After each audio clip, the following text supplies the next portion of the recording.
Hello and welcome to Capital News International. We are live here from New York. I'm in New York, Enrico Wilfred here.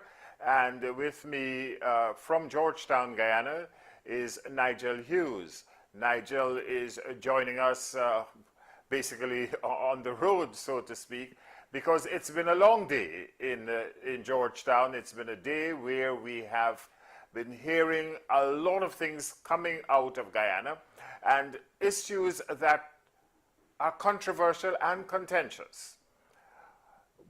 I had a brother who used to say that Guyana can be described as a country with a little bit of rain, a little bit of sun, and plenty laugh. But there's nothing really to laugh about with regard to what happened today. What happened today was an attorney at law was detained by the Special Organized Crime Unit of the Guyana Police Force. And it has created quite a storm within the country's legal fraternity. Nigel Hughes, welcome to Capital News International. Thank you very much, Enrico. Good to see you back where you perform best. Please forgive the fact that I'm sitting in my car because I had to pull over while I was driving to speak with you. So privileged to be with you, and thank you. Give us an idea of what really happened this morning with the Attorney Clark. Enrico, with your permission, I think the full context started on Tuesday. I don't know if you prefer me to start there or you just want today. No, you can start on Tuesday because, as you said, the context started there. Right. So Ms. Clark is an attorney at law who has been practicing in Guyana for the last 7 years, 4 of which she was a prosecutor with the Director of Public Prosecutions. On Tuesday, she accompanied a client of hers to SOCO's headquarters. He was the target of an investigation. They requested of him a statement, and the attorney had advised him before he got there and while he was at SOCO in the presence of several SOCO officers that her advice was that he should remain silent and not provide any statement to SOCO on the investigation, particularly since he was arrested and taken into custody. There were warrants to search his premises. When she said that, she was informed by the SOCO officer present that statement amounted to obstruction of justice. The client was asked to come back on Thursday, and she told the SOCO officer, that when they return on Thursday, the client's position will remain unchanged, i.e., he will not provide a statement. He's exercising his constitutional right to silence. They then informed her that they will arrest her if he maintained the same position when he came on Thursday. So they said to her in no uncertain terms, if you come back here on Thursday with your client and your client's position has not changed and your advice to your client has not changed, we will arrest you for obstruction of justice. She returned on Thursday. The officer who was in charge apparently was unavailable and was asked to return today. She returned this morning at 10. The officers asked, first of all, the officers had a prepared statement which they were asking her client to sign. When she turned up, she said her advice remains unchanged to the client, that he's going to maintain his silence, he's not signing any statement, and they promptly arrested her for attempting to pervert the course of justice. She was detained, her phone was removed from her, she was arrested by a male officer, her phone was taken away from her. They then called a female officer upstairs who wanted her ring and the other things they take away from people when they're in custody. I got a call maybe about 10:30 or thereabouts from one of her colleagues indicating that she had been arrested for advising her client to remain silent. I arrived at the SOCO headquarters. When I got there, there was an attorney outside who was waiting for 20 minutes to see Ms. Clark, and they refused to let him in. One of the senior officers came out. He invited me in. I went in accompanied by a few other lawyers from my office. We went inside. I inquired whether she was in custody. This was confirmed by the SOCO officer present. I inquired for what offense. He said he had to get instructions. He went out of the room, came back in and said that she was in custody for attempting to pervert the course of justice. I said, can you provide me with the particulars of this attempt by her to pervert the course of justice? He said he was unable to do so. Present at the time was Mr. Sean Alicock, whose chambers Ms. Clark is a member of. He got on the phone. He made a call. I believe it might have been to the Attorney General. The officer who I was speaking to couldn't give me the particulars. He said he had to check with his superior officer. In the meantime, I contacted several members of the press and indicated to them what had happened and that we would be hosting a press conference within an hour. A call, I believe, was made perhaps by the Attorney General. I'm not sure, but so I'm advised.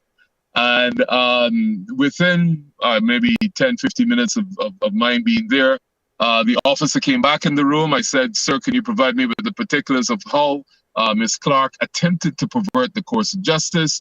He said, well, I can't give you that now.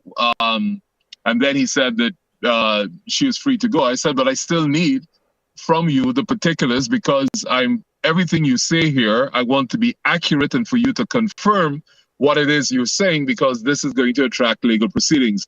He said, sir, all I'm instructed to tell you is that she was arrested for attempting to pervert the course of justice and she's free to go.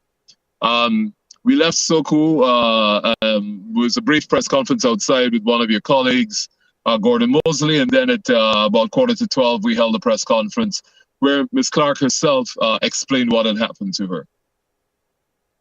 But Mr. Hughes, why does this continue to happen in Guyana where the police make the assumption or arrogate to themselves that every single person must give a statement?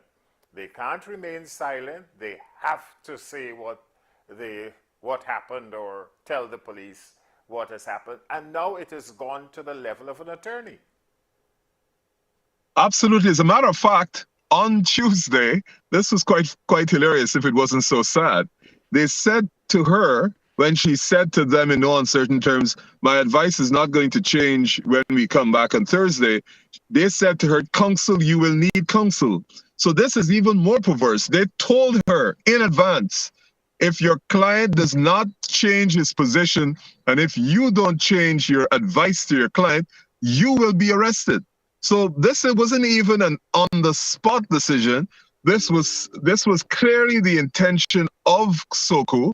I can only assume acting on advice from their legal advisors or someone, that you can arrest an attorney for advising a client to remain silent, where the Constitution gives you the right to silence, but more importantly, the judge's rules require that the police inform you before they take a statement that you're a suspect and you have the right to silence.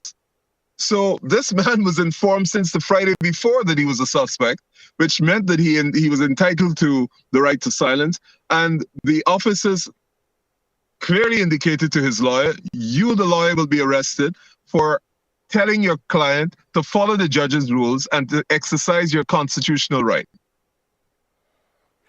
Surely this can't be a political thing. The Attorney General got involved. Sean Alicock, for full disclosure, is the husband of a minister of the current government. Emily Dotson is part of that law firm of Alicock and Dotson. And they have also done work for the current administration. Why is it that the police believe that they can arrogate onto themselves powers that they do not have? Well, you know, I'm not sure. I assume that they must be getting advice from some source or some quarter that says to them that they can exercise these powers that they don't have.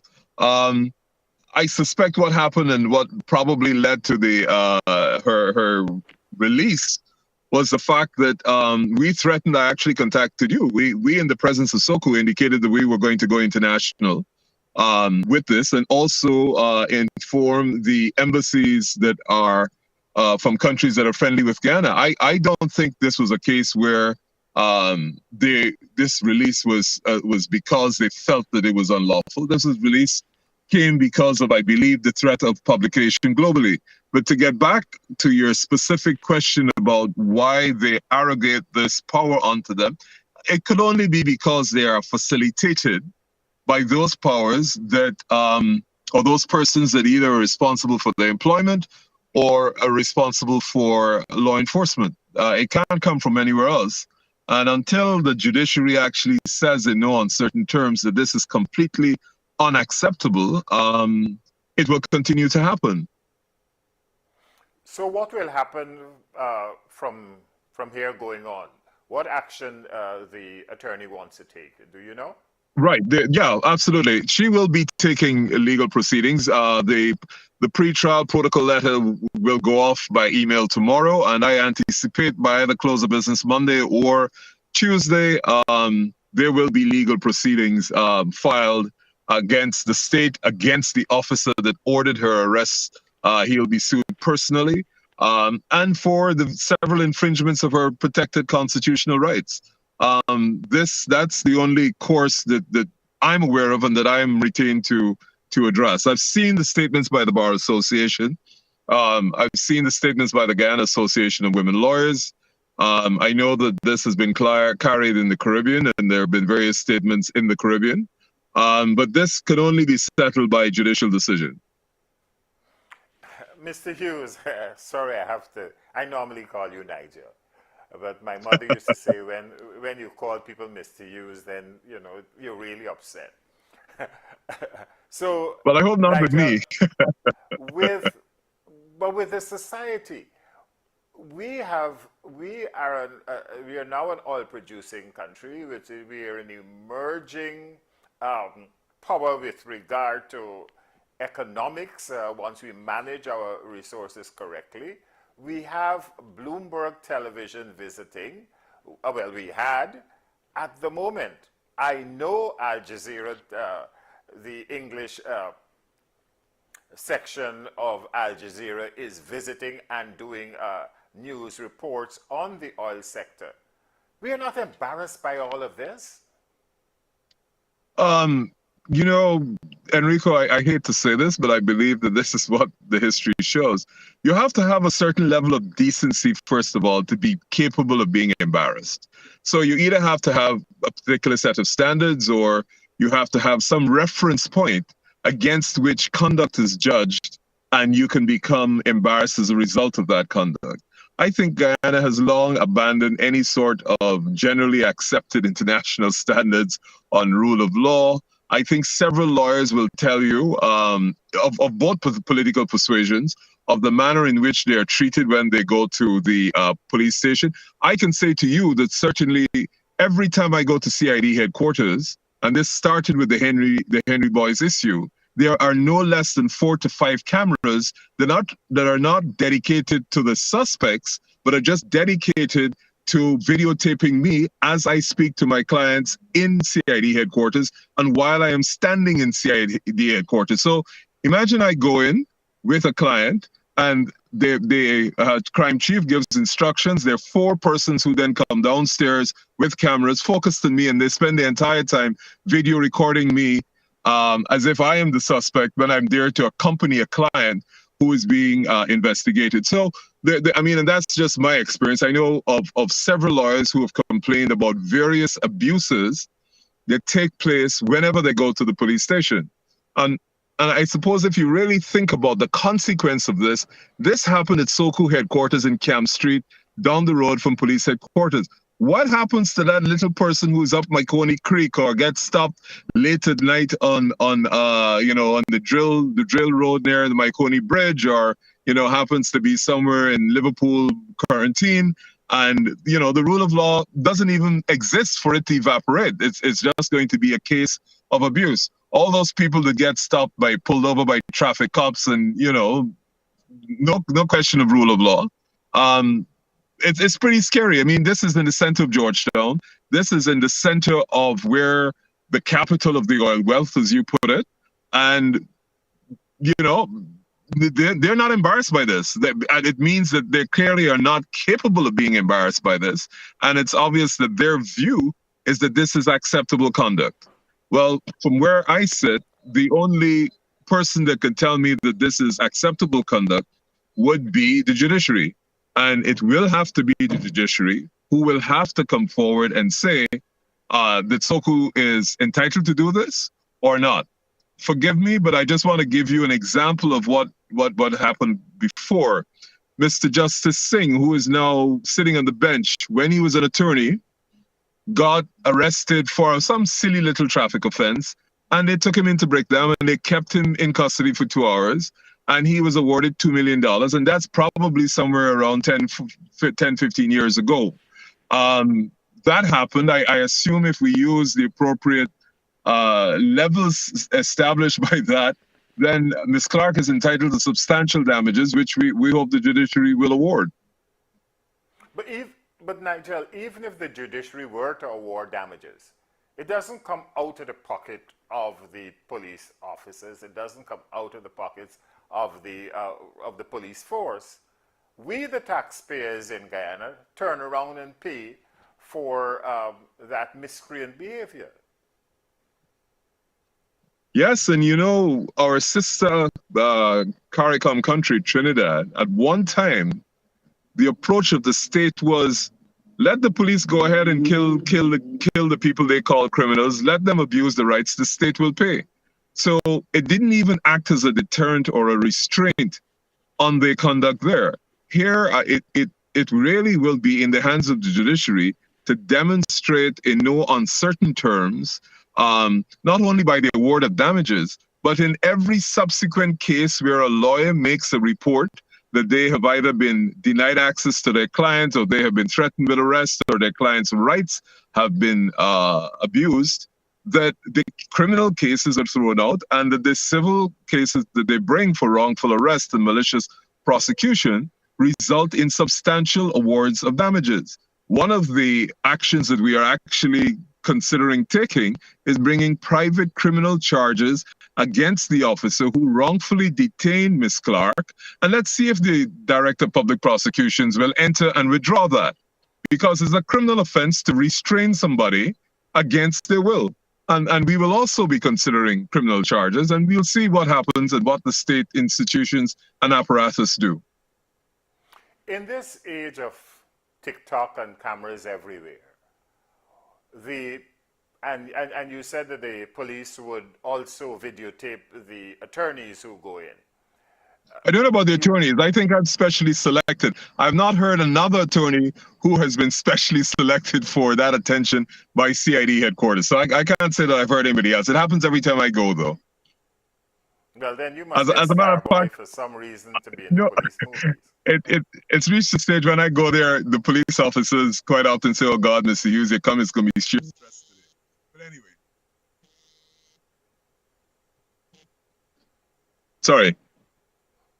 Yes, go ahead. I lost you. No, I said, sorry about that. Yeah, it was an incoming call. Please forgive me.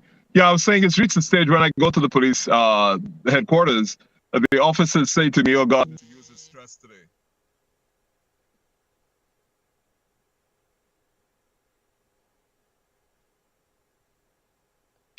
I'm not sure whether you heard me. No, I didn't hear you because the person kept calling back. Yeah, I hope that they stop calling. Yeah, apologies for that. No, I said it's reached a stage where every time I go to CID headquarters, the police officers, they say, "Oh God, Mr. Hughes, you come going to be stressed today." Because they know that, you know, the cameras are going to be all over the place. They focus on you. And that's just how it is. So the question is, don't they realize that that also turns the attention to them? And cameras are almost everywhere now. And it makes for a different regime in terms of how people look at things. And this brings me to the question, Nigel, that somebody called me, didn't know I was doing this program with you, and said, why are we paying attention, well, not paying attention, why are we allowing the major story to be knocked off of the front pages, meaning the Charan Das diplomatic, if I can call it that, a snafu and cuss out in Delhi almost a year ago, that would only last 48 hours, and now we have another issue that has arisen that is knocking off the front page. There's no conspiracy here that that may have been something that somebody thought about and said, well, look, You let's mean they control the created an narrative here. You mean to take the distraction away from Charan Das, they created this situation? I mean, anything is possible, but I don't think Charan Das is going to come off of the front pages. That in and of itself was absolutely amazing. The fact that we have not yet, as a country, apologized to this lady, Mrs. Ghosh. I hope that some private citizens, especially men, because I certainly would be willing to be party to that, we would like to apologize and say this does not represent the average man in Guyana. This is not the sort of conduct that we participate in, and we offer our unreserved apologies, and we strongly condemn the actions of the official representative of the country. I don't think Charan Das is not going to disappear. It was the subject of a front page comment, I think, yesterday in the Stabroek. It was the editorial today. The behavior in Charan Das is so egregious, but more egregious than that for me is the fact that I have not yet heard, on behalf of Guyana, an apology to India and to Mrs. Ghosh in particular about this conduct by the person who they were gracious enough to accredit as our representative in India. And then the representative behaves in this most reprehensible way. And we have not yet thought it appropriate to offer an apology to Mrs. Ghosh and to our Indian our Indian counterparts who were gracious enough to say that they accepted this representative of the country. I don't think that's going to go away. And I certainly don't think Ms. Clark's issue is going to go away. It's just that we probably would have divided headlines on the front pages. And with the Charan Das issue, as you said, we seem not to be concerned about diplomacy. We seem not to be concerned even about deportment and decorum in Delhi or elsewhere. But Charan Das, if I'm not mistaken, was also an attorney, or is also an attorney at law. Charan Das is an attorney, absolutely. He's an attorney who practiced at the bar for several years. So, like I said, I personally, I mean, if I had any contact with Mrs. Ghosh, I'd like to say that the conduct that you were subject to is not representative of any Guyanese, of certainly any male Guyanese, and certainly definitely not any lawyer in the country. This is just unacceptable. And I think I certainly personally would like to offer an apology. And I think there are several members of the country across the political spectrum that find this reprehensible. Another, again, sometimes I don't get to ask the questions I want to ask because people call in and tell me some things that bother them. And one person pointed out to me, aren't some of these cases, they were talking about Charan Das in particular, but aren't some of these cases issues of mental health? That some of us are mentally unhinged and we don't realize we're mentally unhinged. And looking at the Charan Das videotape, that may be the problem. I haven't seen a videotape just yet of the police action in Ms. Clark's case, but it could be that people believe that they have almighty powers. You mean they believe they're omnipotent? And omnipotent. In the absence of any evidence to support that Mr. Charan Das had some challenges insofar as mental health, I suppose, what happened there is, why it's an awful reflection? Because that behavior in Guyana almost would pass as acceptable. If your neighbor comes and goes to Mr. Charan Das and says she's looking for his dog, he probably, if he was in Kanji Berbice, would say that to his neighbors. So he just behaved, I believe, in his natural tone. And had that happened in Guyana, I'm not sure what the reaction would be. I just think it's incomprehensible that any male person would suggest that level of abuse to a woman in any context, even if provoked. I mean, I can't. It's incomprehensible. But what is worse is that the fact that it took place a year is one thing, but the fact that up to now we Guyanese have not said to Mrs. Ghosh, we are sorry, we are deeply apologetic about what happens, and this does not reflect Guyana. You know, there are all sorts of other things. I didn't hear the president say that, you know, that we were offering an apology or that or condemning the conduct. Those are matters for Guyana. But what is Guyana's relationship with India? Imagine you are the Indian government. India is what, one of the top 5 economies in the world. It's probably number 1 or number 2 in tech, maybe number 2 or 3 in technology. A country with which we have much to learn from. We've benefited from since the early 70s when Indira Gandhi first visited.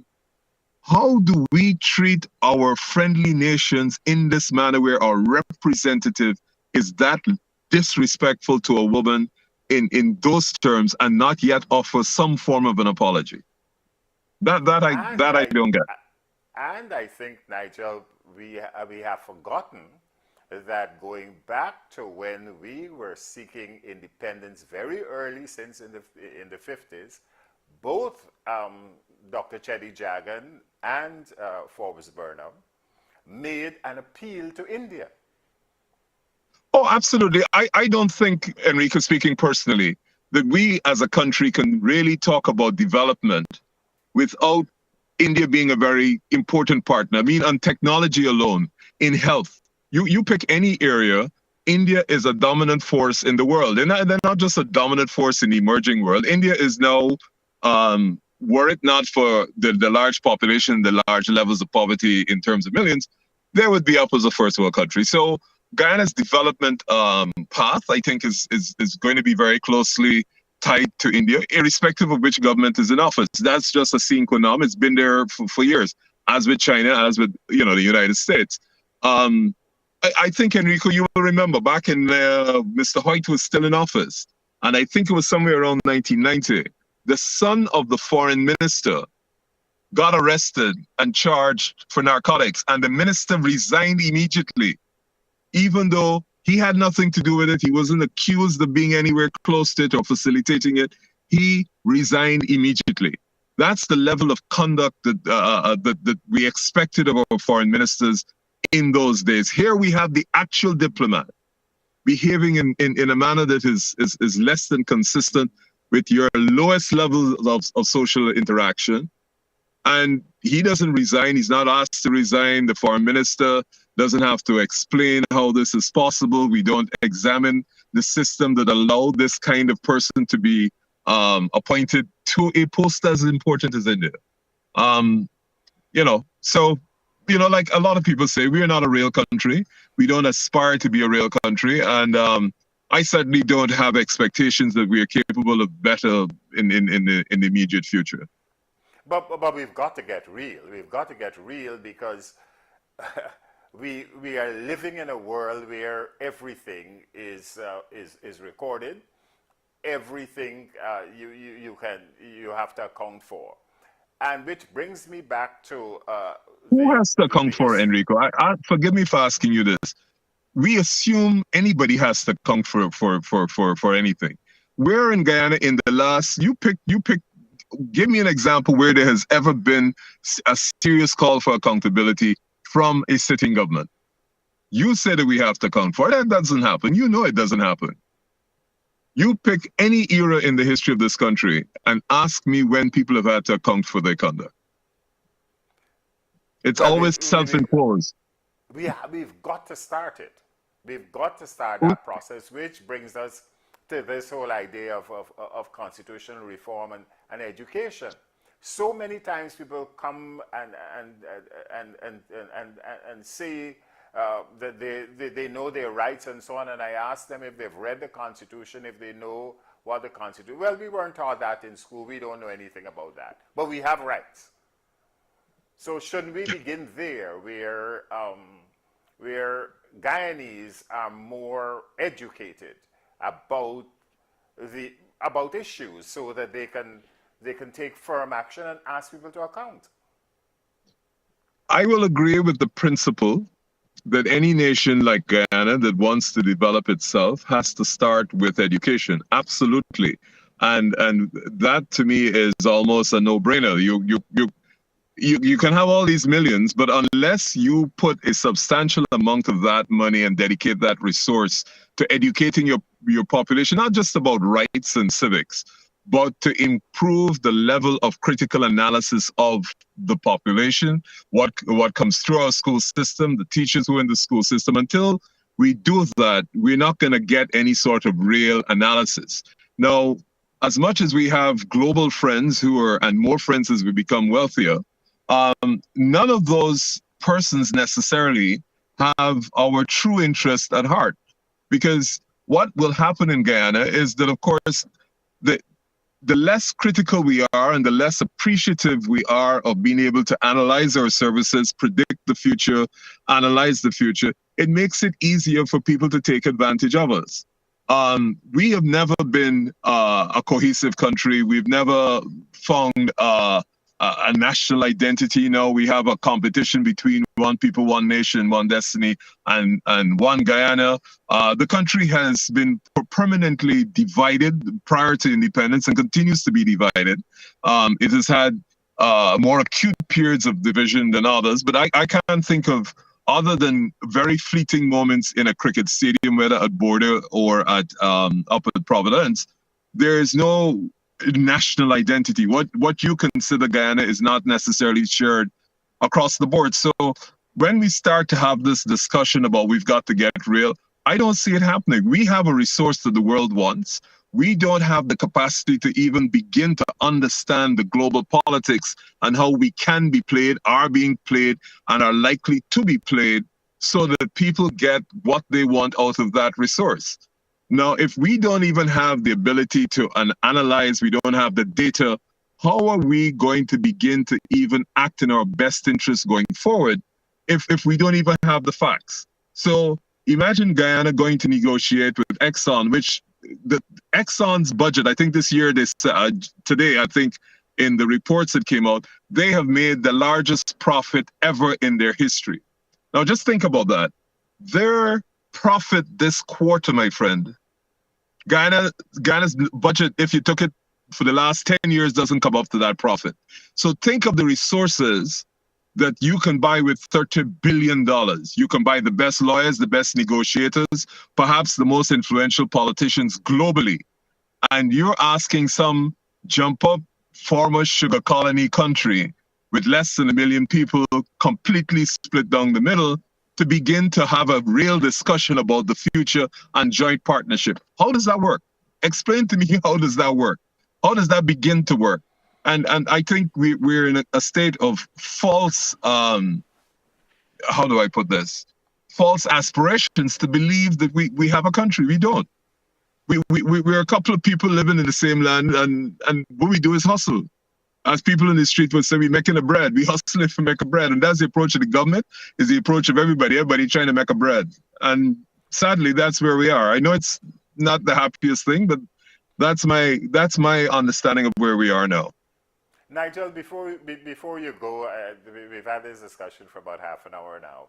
Before you go, and I understand your analysis and how you see things, but since I'm speaking to you from part of the diaspora from New York, do you believe that if we were to involve the larger Guyanese population, if we were to look and inventorize what we have out there, out here, from within, because what we seem to be drawing from are those who are left in Guyana, and that pot is becoming smaller. And as a colleague and a former schoolmate of mine kept saying to me, Enrico, we have to develop human capital in Guyana. And we have to teach Guyana how we can grow the pie, not cut up what little we think we have. How could we move forward doing that in light of what happened to Ms. Clark over this week, and in light of what happened almost a year ago with regard to Ms. Ghosh? Permit me two perhaps not corrections but observations. One, you talk about the how do we grow Guyana? You have abandoned Guyana and you are sitting in the diaspora in the middle of this time of so-called plenty. So that statement in and of itself says that you prefer to be somewhere other than Guyana in its time of plenty. That's a statement in and of itself. I'm not criticizing you. I fully understand your position. But if you, Enrico, leading journalist, perhaps the leading journalist in the country, think it's perhaps preferable to be elsewhere than in Guyana, that speaks itself. Be that as it may.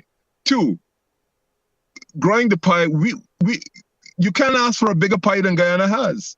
Guyana just had 2 more discoveries. We're somewhere up at 20 billion barrels if they would tell you officially what the reserves are. So the pie is not the issue here. God has smiled and continues to smile on this country by giving it more resources that it can manage. We got more gold, more rare metals, more forestry. So the pie is not the problem here. And now we discovered oil. There's a war in Ukraine. The price has gone through the roof. Exxon has made its biggest profit ever in its history. So the pie is not the problem. We have a flawed structure. Nobody's interested in changing it. And we assume we have a country. We don't have a country. But to answer your question, wherever our human capital resources are, whether they're in Guyana, combined with New York, Washington, Miami, or wherever they are, Australia, wherever they are, what we want is the benefit of all the combined human capital resources of this country to address in a real sense how we make this a real country and how we go forward so that we can harvest the best we can given the capacities that we have. You continue, I mean, we're the same age, you continue, I think like my wife, because she's still in politics, I can't imagine why, but you continue to believe that we are capable of better. I think we've consistently demonstrated from before independence, we are not capable of better. We've never found a way to make ourselves better. And so I hate to say this, absolutely we need the entire diaspora and all its resources, but the way in which we have approached this problem, it's like a person who keeps doing the same thing day after day and expecting a different result. We got to face facts, Enrico. We got to wake up. We got to smell a little bit more than the coffee. This is, this is not where it is. We've got 1% of the population that will make horrendous amounts of money, and everybody else, not only African people, not only indigenous people, everybody else who is not in that 1% is going to eat grass.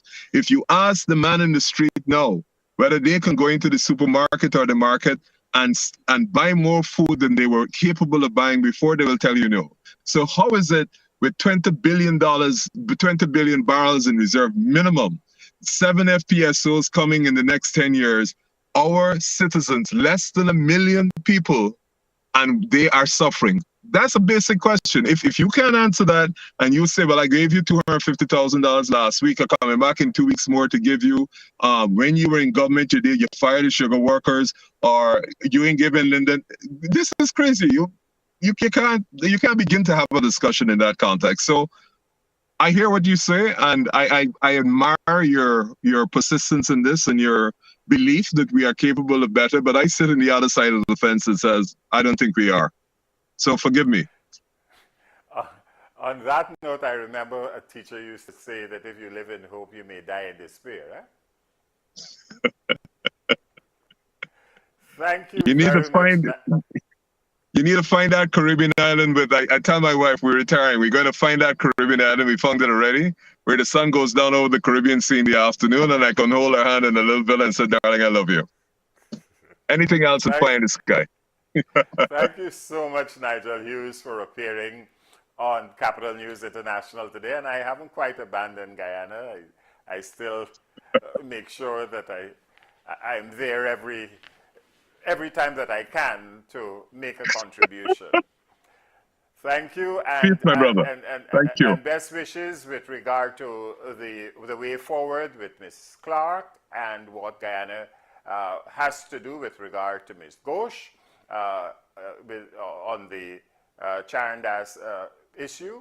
And we'd like to thank you who have joined us on Thank you. our Facebook and other social media platforms this evening. And I'd also like to thank Raul De Silva and the technical team here in New York, who are doing a fine job of making sure that we keep you and the rest of the public informed.